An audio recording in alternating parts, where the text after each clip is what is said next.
সময় ভরে তাহার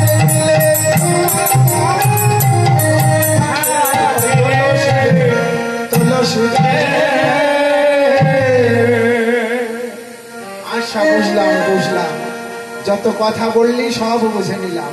সময় অনুসারে তোর বদল সঙ্গে মিলতে হবে, এই তো ঠিক আছে। তুই আমায় কৃপা করে একবার আশীর্বাদ করে দে। তুই যাহা যাহা বললি সব কথা যেন আমি একে একে সমস্ত পালন করিতে পারি এবং সময় অনুসারে যেন গোবিন্দের দর্শন করতে পারি।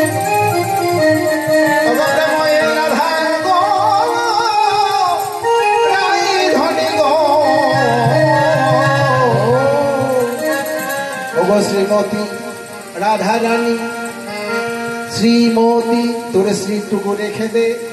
তোর ওই মতিটা যদি আমায় একবার দিয়ে দিতে পারিস, সেই মতিখানা আমার এই হৃদয়ে ধরে আমি গোবিন্দ সেবার জন্য তোর সমস্ত যা যা উপায়ন করেছিস, যার যা মনোবাঞ্ছা কামনা করেছিস আমি সব একে একে পূর্ণ করব। এই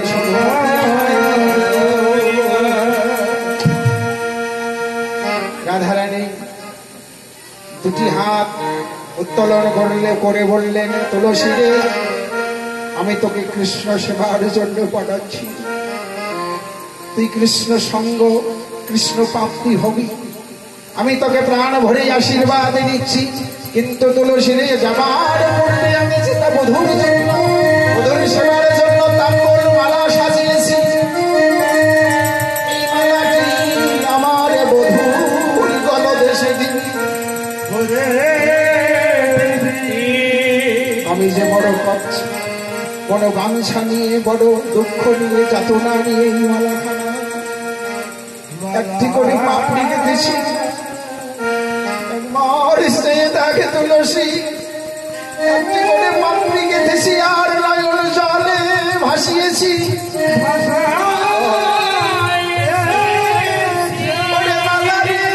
আমার যেন গোবিন্দ সেবায়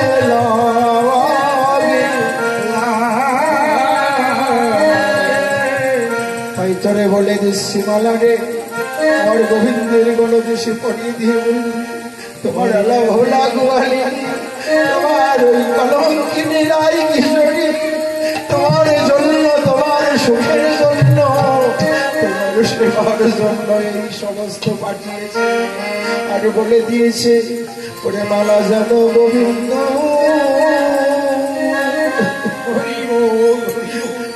গোবিন্দ সেবা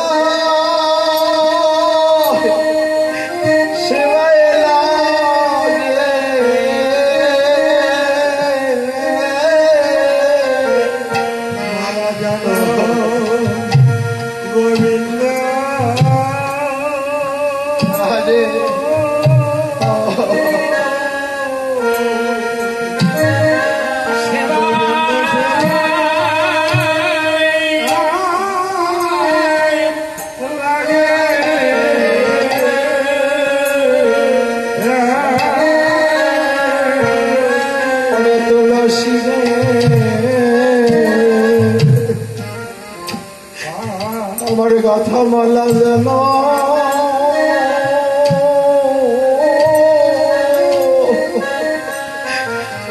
গোবিন্দ সেবা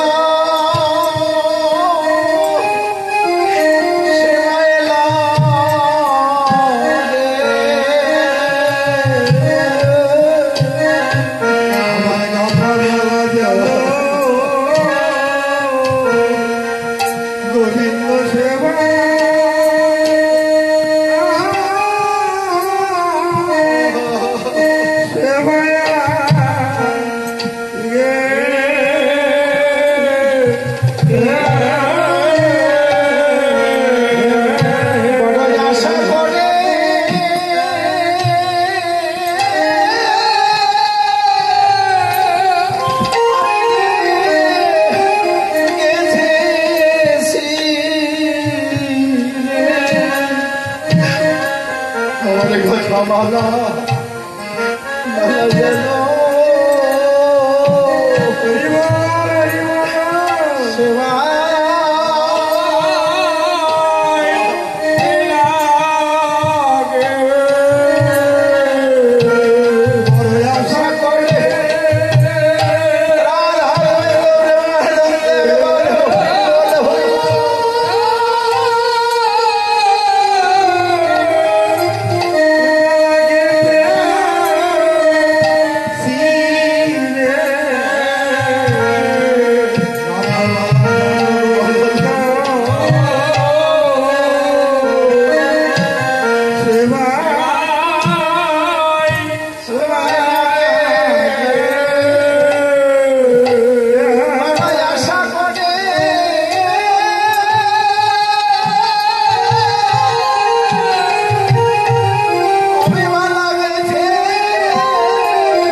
রাধারানীর বিনয় শুনে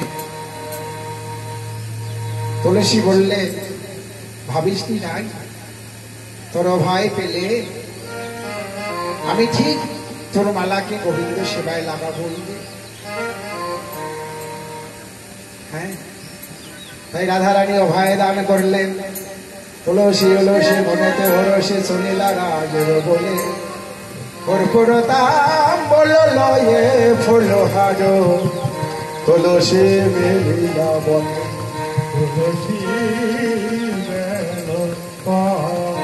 তুলসী সমস্ত সেবার বস্তু নিয়ে বনে গিয়ে দাঁড়ালে। দূর থেকে গোবিন্দ আমার দর্শন করে অমনি হস্ত ইশারায় ডাকছে, তুলসী, তুলসী তুমি এসেছো?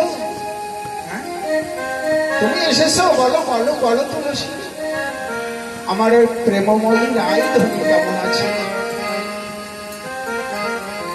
দেখিয়া তুলসী মনেতে অলসে বহায়ে সঙ্গে সঙ্গে কর ধরে, সঙ্গে সঙ্গে তুলসীর দুটি কর ধরে বলছে, তুলসী বলো না, একবার কৃপা করে যখন এসো আমার প্রেমময়ী রাধারানী কেমন আছে বলো না। তুলসী যেন আর বদলে কিছু বললেন না, আঙুল ইঙ্গিত করে দেখালেন। কি দেখালেন? এই যে বধূ, তোমার প্রেমময়ী রাধা তোমার সেবার জন্য তাম্বুল দিয়েছে, আর এই মালাটি নিজ হাতে গেঁথে দিয়েছে। দেখো, প্রতিটি ফুলের পাপড়ি তুমি দর্শন করলেই বুঝতে পারবে তোমার প্রেমময়ী রাধা কেমন আছে। কেন? মালাটি গেঁথেছে আর কৃষ্ণ বিরহে কাঁদছে। প্রতিটি চোখের জলে কজ্জল ধুয়ে প্রতিটি ফুলের প্রাপ্তিতে লেগেছে। এখানে ভালোবাসা কি জগতে দেখানো? এই জগতের ভালোবাসা কতক্ষণ? মোহ যতক্ষণ ততক্ষণ। মোহ ফুরিয়ে গেল, মোহ কেটে গেল, ভালোবাসাও জয় নিতে হয়, তাই না? এই জগতের ভালোবাসা তাই, কিন্তু আমার প্রেমময়ী রাধারানীর ভালোবাসার মতো ভালোবাসা হয় না। প্রতিটি ফুল গেঁথেছে আর নয়ন জল দিয়ে আমার গোবিন্দের সেবার বস্তু তৈরি করেছে। তাই তুলসী ওই মালাটি গলে দিয়ে গোবিন্দকে বললেন, তুমি একবার ভালো করেছে দেখো, হ্যাঁ ভালো করেছে দেখো, ওই দর্শন করলে তুমি বুঝতে পারবে তোমার প্রেমময়ী কেমন আছে, সুখে আছে কি দুঃখে আছে।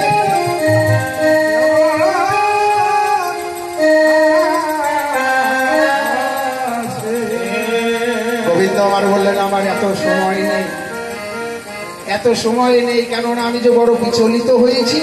আমার প্রাণের শরীর প্রেমের ঠাকুর প্রেমময়ী রাধার কথা শুনবো বলে। তাই বললেন, তুলসী সাতরি না কর সতরি শপথে লাগয়ে তোরে, রাধার কৌশল কহায়ে সকল শীতল কর হোম। রাধা কেমন আছে এই কথাটা বলে আমায় শান্তি দাও। জানো, আমি যে বড় বিচলিত হয়ে আছি গো, আমার প্রেমের ঠাকুরানী রাধার কথা শুনবো বলে।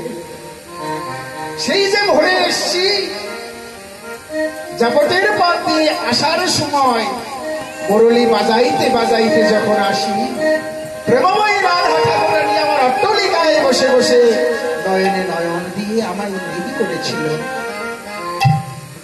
ভালোবাসার বধূ, তোমার সঙ্গ কখন পাবো?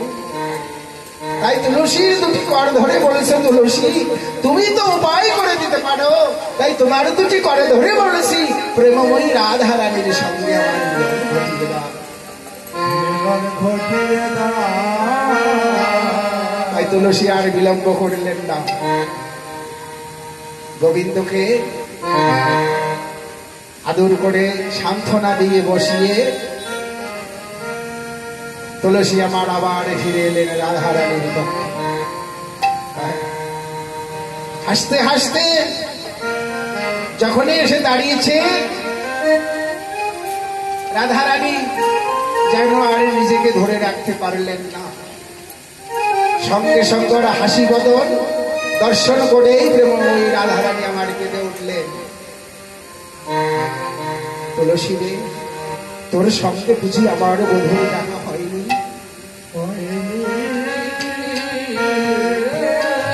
তুলসী বললেন, রাধে, তোর ভালোবাসার বস্তু নিয়ে গোবিন্দের সেবায় লাগবে না তাই কখনো হয়নি। গোবিন্দের সেবার বস্তু গোবিন্দের সেবায় লাগিয়ে তোর নিকটে এসেছে, কিন্তু উপায় কি করে তোর বধূর সঙ্গে তোকে মিলিয়ে দেব? তুই যেমন বিচলিত হয়েছিস, তোর পরাণ বধূ বনে বসে তোর দর্শনের আশা হারাই হারাই বলে ক্রন্দন করছে, জানিস? হ্যাঁ, তো একটি উপায় আছে। কি? তুই কাঁদছিস যখন একটু ভালো করে কাঁদলেই যদি গোবিন্দ কৃপা হয়। তুলসীর কথা অনুসারী রাধারানী আমার কেঁদে উঠলেন। শাসমুখী সরসাইয়া কান্দে বিরোধী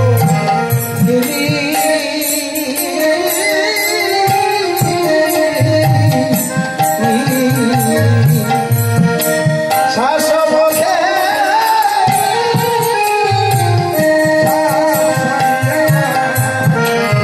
কান্দে বিরোধী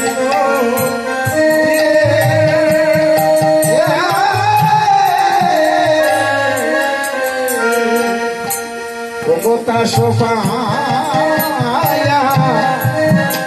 বাজ ঘোষায়া বাজ ঘোষায়া মোসে সোখে পানে পামানে তস্মানে ঘোষায়া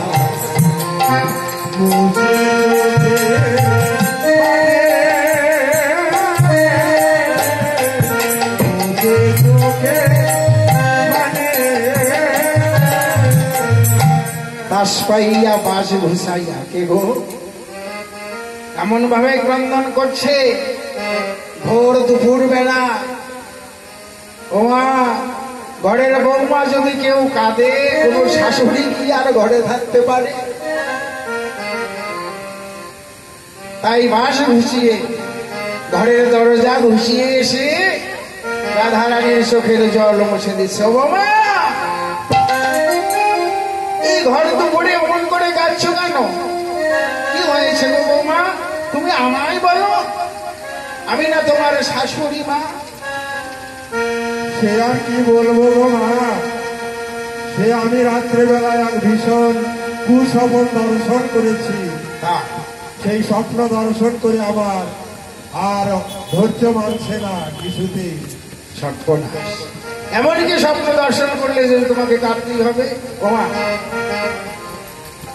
বৌমা কাঁদছে শাশুড়ির আদর পেয়ে, যে শাশুড়ি কোনোদিন আদর করে না, আজ হয়নি, তাই তোর হরিব।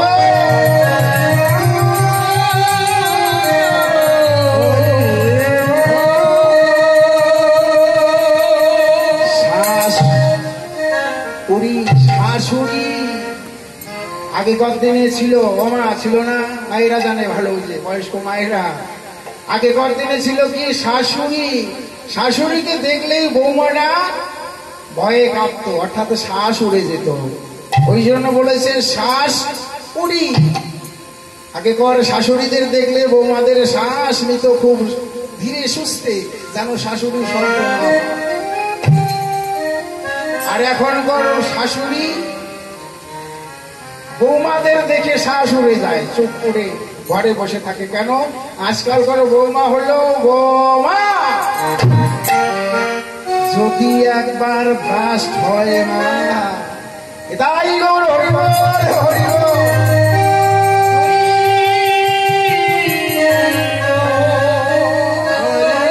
তাহলে আর রক্ষা নেই কে মা, তাই না? যদি একবার বৌমা বৌমা ভ্রষ্ট হয় তাহলে আর রক্ষা নেই। এটা আমার কথা নয়, কিন্তু বাস্তব যেটা। আপনাদের এখানে জানি না আসি কিনা, যাদের এখানে যদি না থাকে তাদের পায়ে ধরে নমস্কার করি। হ্যাঁ, আমাদের ওদিকে অনেক দেখেছি। হ্যাঁ গো, শাশুড়ি বাটার উপর ঝগড়া করে অভিশাপ দিয়ে দিল। হ্যাঁ, আমিও বাপের বিটি, আমিও একটা অভিশাপ দিয়ে দিলাম, শাশুড়িকে অভিশাপ দিয়ে দিল। বৌমা অভিশাপ দিল কি, আমি যদি বাপের বিটি হয়ে থাকি তাহলে তুমি আমার যে মুখে কথা বললে ওই জিহ্বাটা যেন খসে পড়ে যায়। জয় জয় রাধা কৃষ্ণ আনন্দে হরি হরি।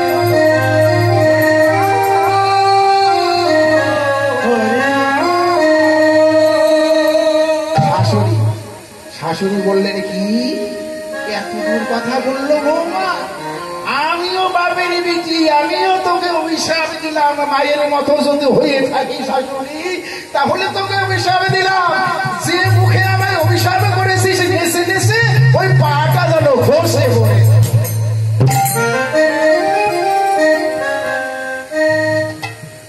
বৌমা তাই না, বৌমা অভিশাপ দিল, শাশুড়ি অভিশাপ দিয়ে দিল, কিছুটি হলো না। হলো কি, অপেক্ষা করে দেখবেন 7 দিন 15 দিন 1 মাস হয়ে গেল, বৌমার জিভ খসে না, শাশুড়ির পাও খসে না। তাই হরিবল হরিবল।